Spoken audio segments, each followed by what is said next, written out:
오늘의 말씀 열왕기하 5장 14절부터 16절 말씀입니다.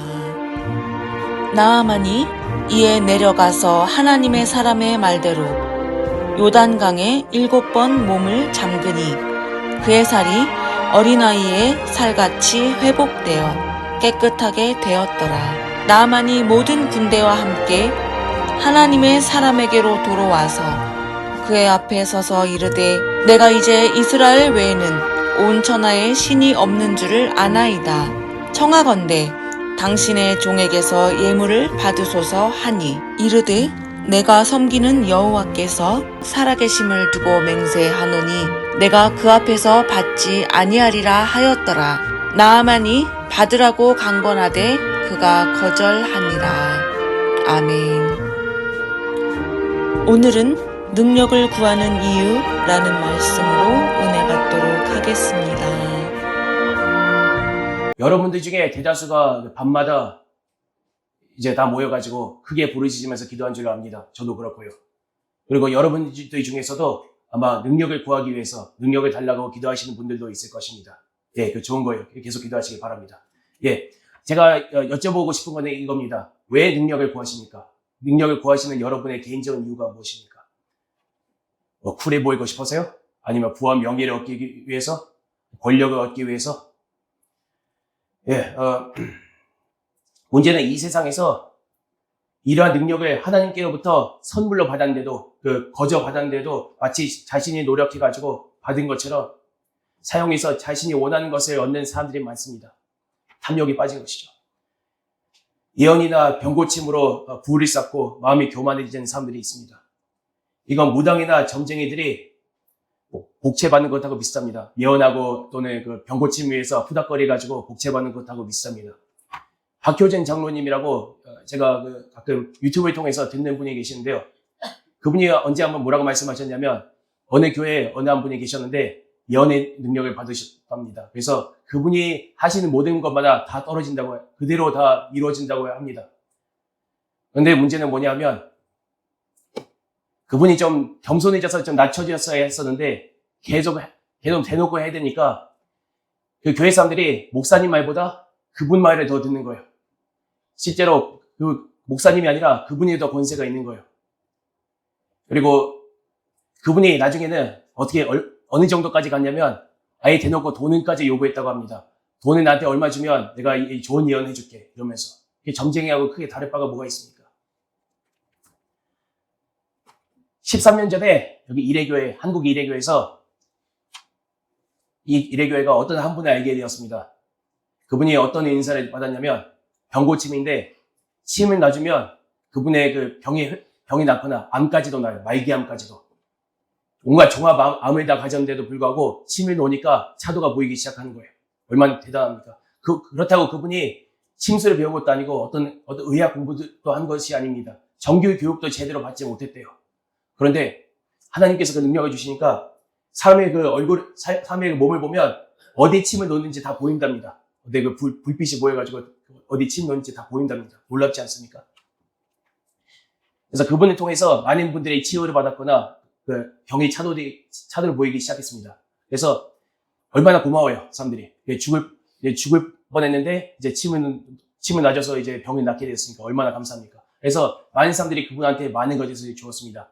온갖 카드들에다가 아파트에다가 고급 가구들에다가 옷들까지 얼마나 많이 받았는지 모르겠어요. 이분이 일부러 하는 건지 잘 모르겠는데, 그러니까 국내외를 비롯해가지고 온갖 집회에다 많이 가셨는데 간증 집회요. 그리고 병고침도 하고요. 그럴 때마다 이상하게 허름한 옷을 입고 갔습니다. 보통 집회 장소 가려면 그러면 옷에 좀 차려입고 가는 게 정상이지 않아요? 근데 이분은 이상하게 고추장 묻은 거, 아주 허름한 옷을 입고 가가지고 사람들의 그런 모성애를 자극해야 된다요? 부성애를 자극해야 된다? 난 모르겠어요. 그래서 동정심을 유발해가지고 더 많은 걸 준다고 합니다. 그렇게 해서 많이 받았다고요. 얼마나 많았냐면, 우리 이래교회 청년들이 많이 있었습니다. 그 당시 때. 그때 제가 두 번째로 어렸습니다. 예, 13년 전이니까. 교회 청년들, 남자들이 다 동원돼가지고 그분의 가구들 있잖아요. 김치 냉장고들 그런 것다가 어느 날 빌라에 옮기기 시작했습니다. 제가 그동안 2년 동안 여러 이삿짐을 옮겨봤지만 그거만큼 힘든 적이 없었습니다. 왠지 아십니까? 고급 가구들의 특징이 뭔지 아세요? 엄청나게 무겁습니다.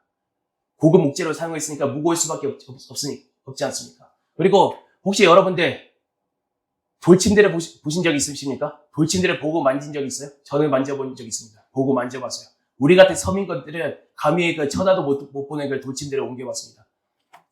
엄청나게 무겁습니다. 돌이 하나가 있는 게 아니고 여러 파트로 나눠져 있어요. 너무 무거우니까. 대리석인가 아마 그랬을 거예요. 와, 이제 허리 빠진 줄 알았습니다.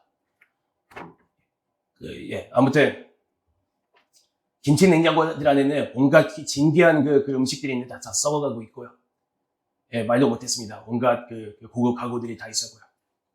이렇게 다 우리 청년들이 다 힘들게 하루 종일 이렇게 옮겨놨는데 그분한테서 고맙다는 말이나 아니면 물 한 모금도 받지 못했습니다. 저는 전혀 고마운 마음이 없는 거예요. 오히려 뭐라고 말했는지 아십니까? 가구 배치가 마음에 안 든다면서 다시 하래요. 평일날에. 평일날에는 다 2명밖에 없었습니다. 최 전도사님하고 바로 저예요. 그때 저는 약간 좋은 말로 표현해서 수도승이고 수도사고 좀 나쁜 말로 하면 백수예요. 그래서 저하고 최 전도사님하고 같이 이제 옮겼습니다. 열심히 옮겼어요. 얼마나 무거운지 몰라요. 제가 그 당시 때 김경 형제보다 나이가 어렸습니다. 힘도 굉장히 좋았고요. 근데 저조차도 들지를 못하는 거예요. 어디 올리라고 그랬는데. 그래서 최 전도사님하고 저하고 같이 한번 합심으로 기도한 다음에 겨우 짜자자자 하고 옮겼습니다. 그래서 그때 이후로 저는요 가벼운 가구를 살 때 가벼운 가구만 살리라고 제가 다짐했습니다. 제가 좋은 조언 하나 드릴까요? 저한테 언젠가 저한테 고마워하는 날이 이를 것입니다. 가구를 사실 때 최대한 가벼운 걸로 사시기 바랍니다. 아무리 돈이 많아도요. 코스코 같은 데 가가지고 접이식 그런 탁자나 아니면 의자 같은 거 사시기 바랍니다. 제발 부탁이에요. 왠지 아세요? 여러분이 나중에 나이가 들어와서 몸이 힘들 때, 그때가 만약 이사할 일이 생긴다. 다른 좀 젊은 사람들한테 의지할 수밖에 없잖아요. 저 가벼운 그런 가구를 가져야 좀 덜 미안할 거 아닙니까? 게다가 우리는 이 땅에서 나그네들이나 다름없어요. 여기는 우리 집이 아니에요. 물론 다들 다른 데 주소가 있긴 하지만 여기는 우리 집이 아닙니다. 여러분들의 집이 아니에요. 언젠가 하늘나라에 가야 해요. 이 땅에서 나그네나 다름이 없어요. 이 땅에서 얼마나 산다고 무슨 고급 가지고 무슨 돌침대? 그런 거에 놉니까? 저도 이제 저는 동생 집에 좀 얹혀 살지만 나중에 나가게 되면 최소한의 가구 가지고 나갈 생각입니다.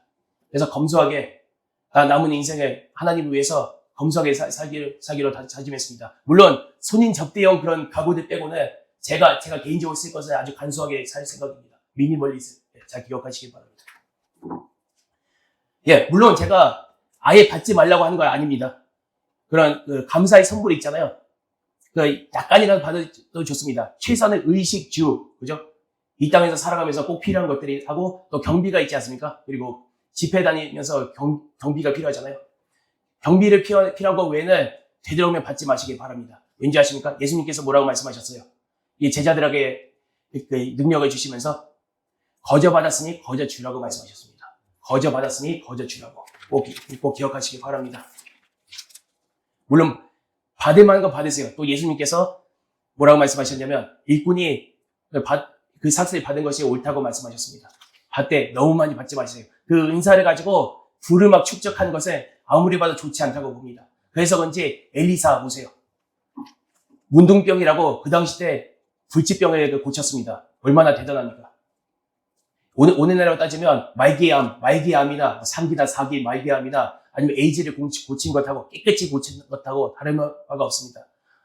네. 그래서 나만이 고맙다고 은 10달란트하고 금 6천 세계를 갖다가 그에게 주려고 하자 받지 않았습니다. 왠지 아세요? 하나님께서 자신에게 주신 그 은사를 가지고 장사하고 싶지 않으니까요. 그런 마음가짐을 가지는 우리 성도들이 됩시다.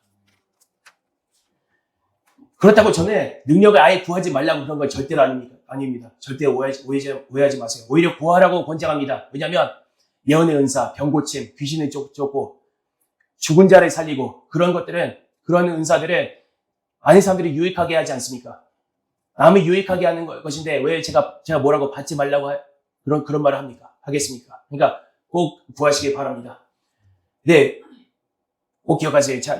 중요한 거니까 잘 들어주시길 바랍니다. 우리는 왜 은사들을 구해야 하는 이유들이 뭔지 아십니까? 크게 두 가지가 있습니다. 바로 하나님의 영광을 위해서요. 하나님의 영광을 사람들한테 알리기 위해서. 그리고 두 번째, 되도록이면 많은 사람들에게 하나님의 사랑과 자비를 나타내기 위함인 줄로 믿습니다. 만약 하나님께서 인간들에게 사랑과 자비가 없으셨다면 애초부터 그런 것들을 주지 않으셨을 것입니다. 또 여러분들이 굴을 싸라고 주신 게 아니고 사람들한테 하나님의 사랑과 자비를 전파하기 위해서 주신 줄로 믿습니다. 그리고 이러한 이적들을 보고 되도록이면 많은 사람들이 하나님께 돌아가기 위해 주시지 않았습니까? 마치 나아만 장군이 병고침을 받고 하나님께로 돌아간 것처럼 말입니다. 이런 이유들도 모르고 이유를 만약 모른다면 그런 사람들이 하나님의 사람들이 아니라 어떻게 보면 좀 심한 말 하겠지만 탐욕의 괴물들이 될 수 있다는 것을 잊지 마시길 바랍니다. 그러므로 저는 밤마다 기도할 때 물론 능력을 구합니다. 그런데 먼저 두 가지를 구합니다. 뭔지 아세요? 굳센 믿음을 달라고. 이스라엘 백성들 보십시오. 온갖 많은 기적들을 체험했지 않습니까? 불기둥도 보고 구름 기둥도 보고 홍해가 갈라지는 것도 보고 온갖 기적들을 다 봤는데도 불구하고 굳센 믿음이 없어가지고 여호수아가 갈렙을 제외하고는 다 가나안 땅에 못 들어갔습니다. 두 번째, 잘 들어보세요. 하나님과의 첫사랑을 회복하기 위해서 저는 기도하고 있습니다. 옛날에 그리워요. 초등학교 5학년 때 제가 방언을 받았거든요. 제가 농담한 게 아니고 눈을 감잖아요. 기도하기 위해서 눈을 감고 뜨면요 30분이 지나가고 1시간이 지나갔어요. 그때가 너무 그립습니다. 지금은 어떤지 아세요? 좀 부끄러운 말이지만 밖에서 이렇게 열심히 부르짖고 기도하잖아요. 여러분 다 보셨으니까. 눈을 뜨면 몇 분이 지나간지 아세요? 1분이 지나갔어요. 어떻게 1시간에서 1분으로 이렇게 줄어들 수가 있단 말이에요. 만약 첫사랑을 회복한다면 그때 저는 죽어도 진짜 여한이 없습니다. 제발 그날이 속히 이루어지길 바랍니다. 그래서 제가 간절하게 기도하고 있는 것입니다. 자, 사랑하니까 제가 생각나는 건데 여러분이 아무리 능력을 받아도 사랑이 없으면 아무런 소용이 없습니다. 울리는 꽹과리와 같다고 사도 바울은 말했습니다. 본문에 이 엘리사라는 선지자는 확실히 사랑과 자비가 있었습니다.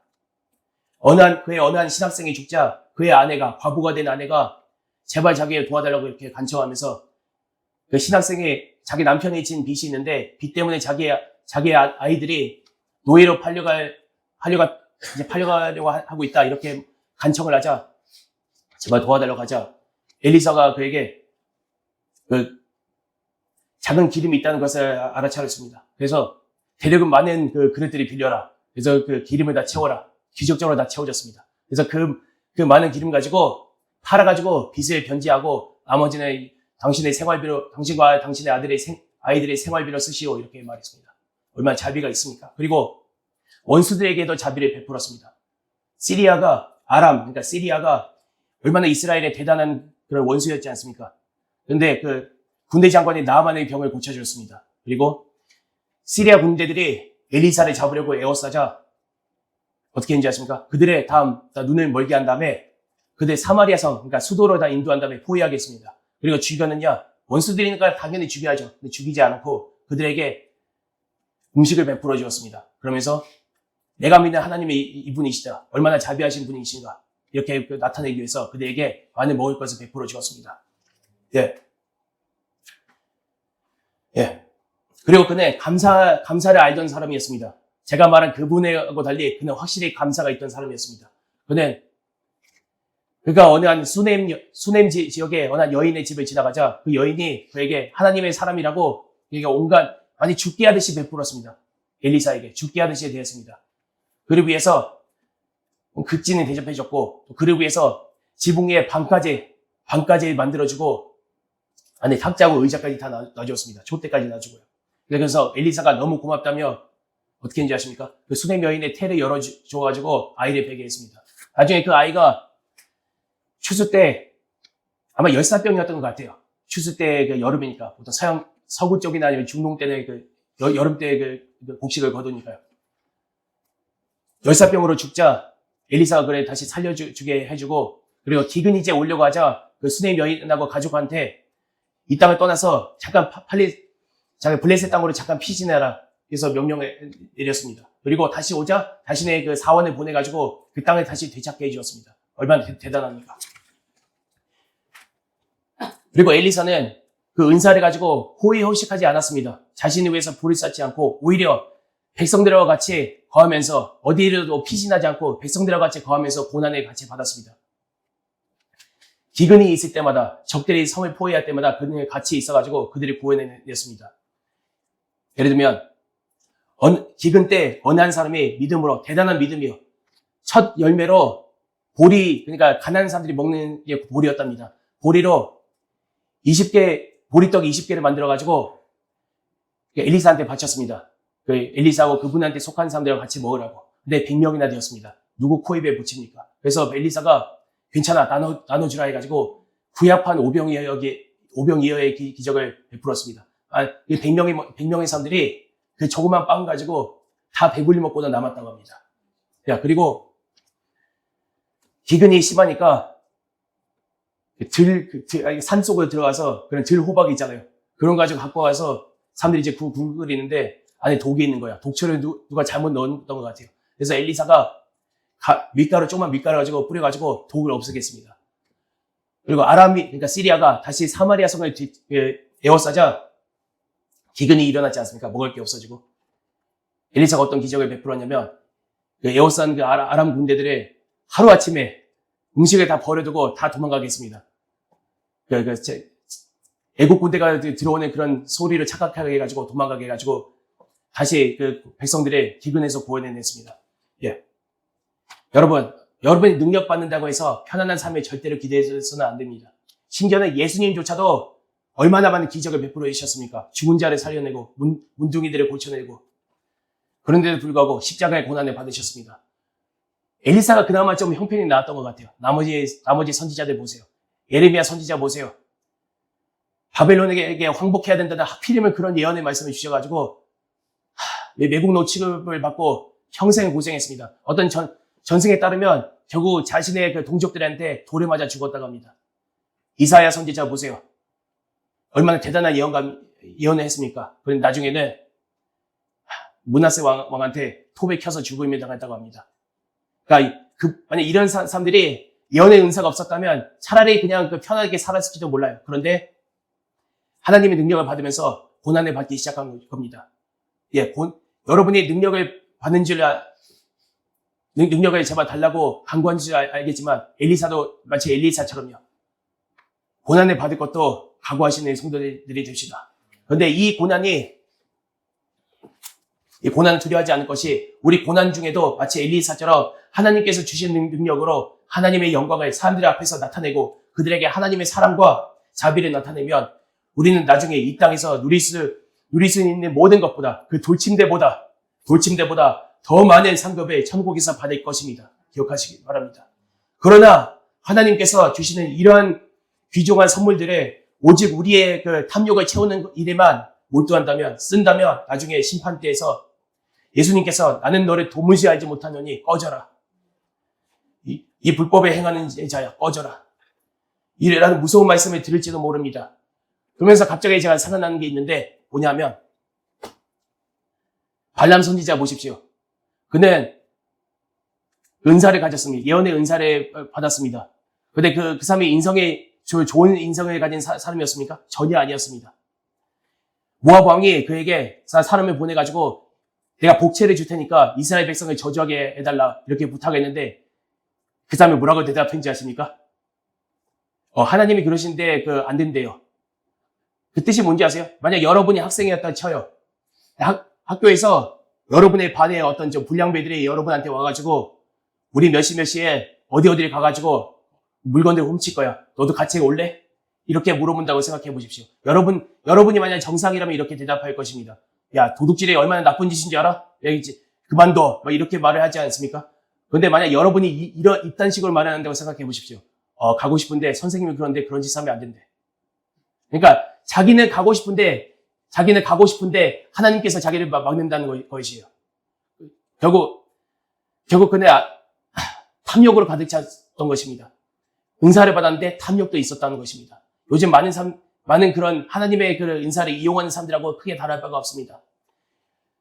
그렇다고 하나님께서 그런 사람들한테서 은사를 도로 뺏어가시느냐 그런 것 같지 않더라고요. 발람을 보면 아시겠지만 또 제가 말한 그 침을 놓는 그런 사람을 보면 아시겠지만 은사를 갖다가 그 사람들이 잘못했다고 해서 은사를 빼앗지지 않으시더라고요. 그런데 그러면 사람들이 이렇게 다 착각을 하겠죠. 발람 선지자다. 요즘 그런 사람들이나 이런 착각을 하겠죠. 나한테 여전히 은사가 있으니까 나는 옳은 길로 가고 있겠지라고 착각을 할 수 있다는 것입니다. 그러니까 여러분들 조심하시길 바랍니다.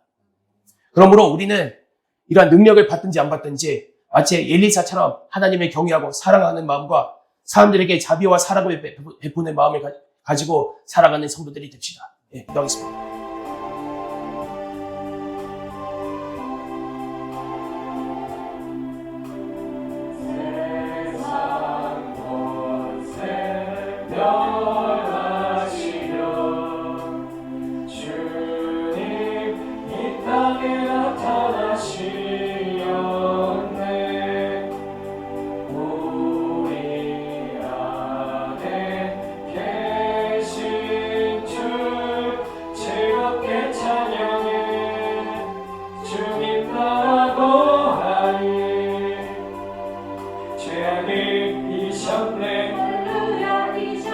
죽음의 승리로 모든 질병 고치셨네.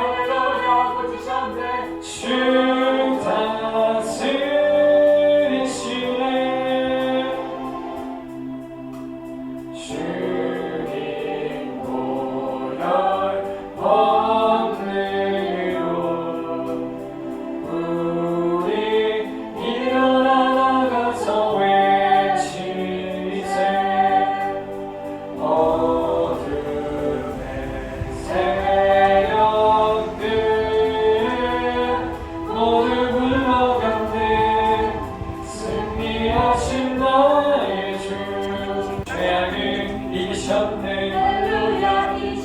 죽음의 승리로 모든 질병 고치셨네.